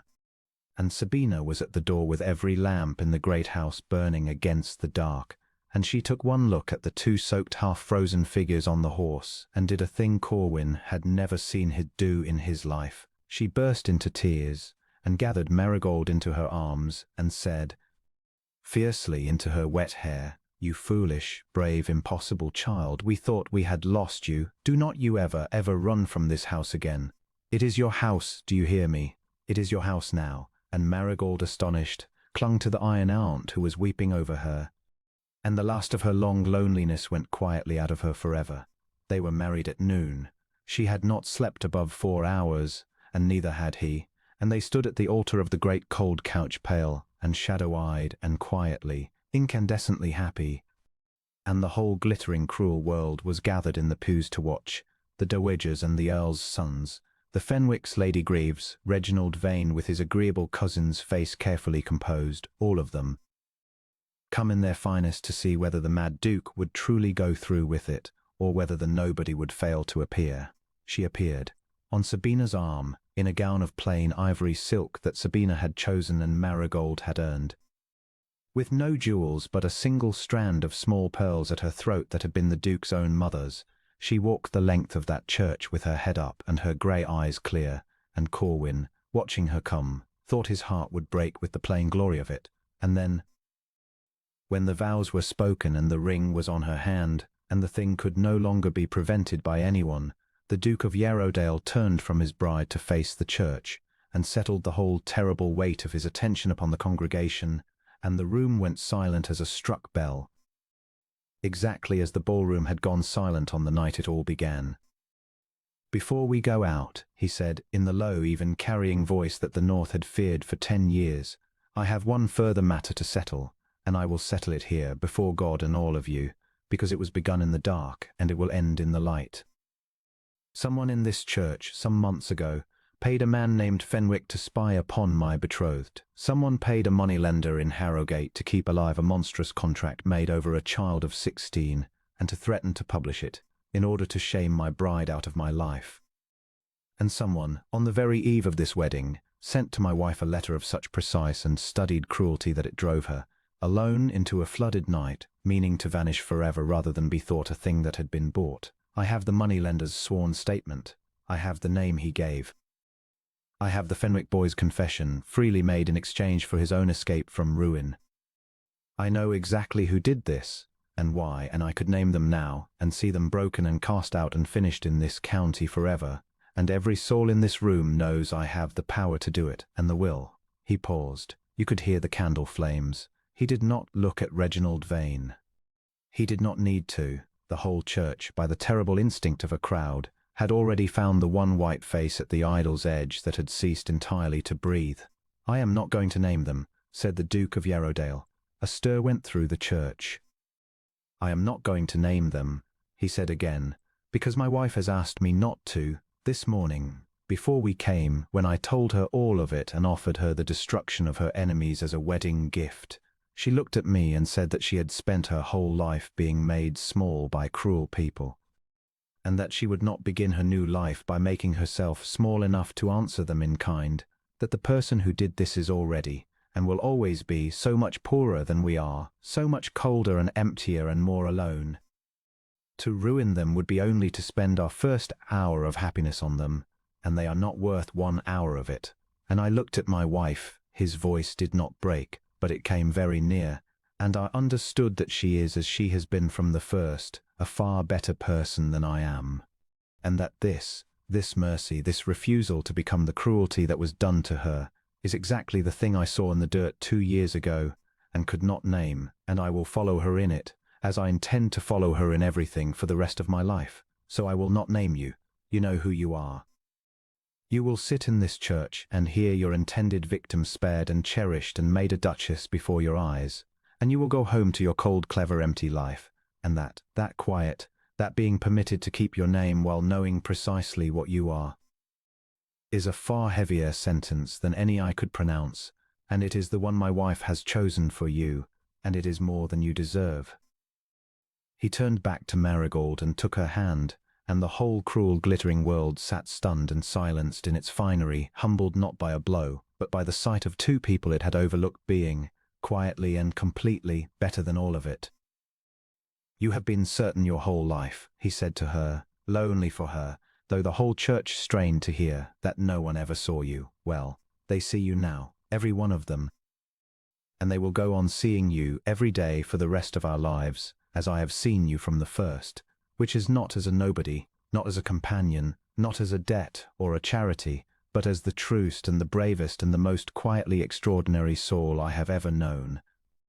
I have found you at last, Marigold, and I am never, so long as I live, going to lose you again. And he raised her hand and kissed it, and led her out of the church into the pale bright noon, past the humbled and the silenced and the astonished, into the whole long ordinary golden life that was waiting for them, and that they would live together in the sight of everyone for the rest of their days.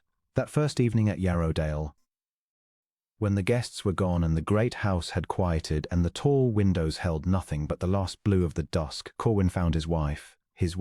He turned the word over and over and could not spend the wonder of it, standing alone in the long gallery, still in her ivory silk, looking up at the ranked portraits of 6 centuries of Vanes as though she were waiting to be told, even now, that she did not belong among them. He came and stood beside her and did not speak at once, and she did not turn, and after a moment she said, very low, I keep waiting to wake. All my life the good things were the dreams, and the waking was the poor cold morning that took them away. I do not know how to believe in a good thing that stays. I am so happy that it frightens me, Corwin. I do not know how to be so happy and not be afraid of it. Then we will learn it together, he said, for I do not know either. We are 2 people who were taught the same hard lesson in different houses, that to want is to be broken, that to hope is to be robbed. And we will unlearn it slowly, the 2 of us morning by ordinary morning, until one day, years from now, we will wake in the grey light and reach for one another without any fear at all, because we will have had 10,000 mornings by then, and every one of them will have stayed. That is the whole of what I have to offer you, Marigold, not the name, not the house, not the money, which you never wanted, only 10,000 mornings, and my word that I will be beside you in every one of them. It is a poor gift for a duke to give. It is the only one worth giving. Will it do? And she turned to him at last in the blue dusk under the watching portraits, with her whole guarded heart at last laid down, and said, It will do. Oh, my love, it will do for a lifetime.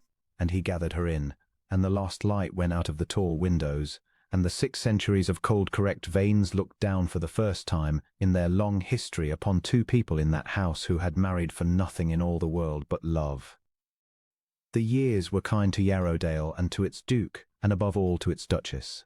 The county, which had come to the wedding to see a scandal, found instead, over the seasons that followed, that it had gained something it had not known it wanted. A great house with a warm heart in it at last. For Marigold, who had spent her whole life unseen, spent the rest of it seeing others. The roofless tenant, the deaf old woman, the crossing sweeper's child, the plain overlooked girl at the foot of the table who reminded her so exactly of herself. She built a school at Malcombe and a cottage hospital in the town, and she read to the 90-year-old dowager every Tuesday until the old woman died at last, peaceful and cross to the end, with Marigold's hand in hers. And slowly, with ever meaning to, She became the most beloved woman in 3 counties, not for her rank, which she wore lightly, but because she was, to every unregarded soul who came before her, the one great person who actually looked. Sabina, who had raised a devil and helped him become a man, lived long enough to hold his children, for there were children, in the fullness of time, dark-eyed and unafraid, and she spoiled them outrageously and told them, when they were old enough to understand, the story of how their mother had once run into a flood in the dark, and their father had knelt in the water to bring her home, and the children never tired of it, and asked for it always, and it became the great tale of the house. As for Reginald Vane, Corwin never named him, and never needed to. The cousin who had built the trap lived on in the county, uncertain to his last day whether the Duke had proof, watching the Duchess of Yarrowdale grow every year more beloved and more secure, and grew, in that watching, exactly as small and cold and alone as Marigold had told, until he went away at last to some far watering place to be agreeable to strangers who did not yet know him, and was nothing at all. It was a lesson the whole county absorbed without ever being taught it, which was that the surest revenge upon a cruel world is simply to be happier and kinder than it ever believed you could be. And on quiet evenings in the long years of their contentment, the Duke of Yarrowdale would sometimes find his wife at a window, watching the last light go off the ridge, and he would come and stand behind her and put his arms around her, and she would lean back against him, and neither of them would speak for a while. "What are you thinking of?" he would ask, at last. "Of a girl who was certain no one ever saw her," she would say, and of the day she found out she was wrong, and Corwin, who had watched and waited and chosen her against the whole world, would rest his chin upon her hair, and hold her a little tighter in the warm and gathering dark, and answer, every time, the same 3 words, the truest words he had ever spoken, and the ones he would go on speaking, gladly, for the rest of his days: "I found you."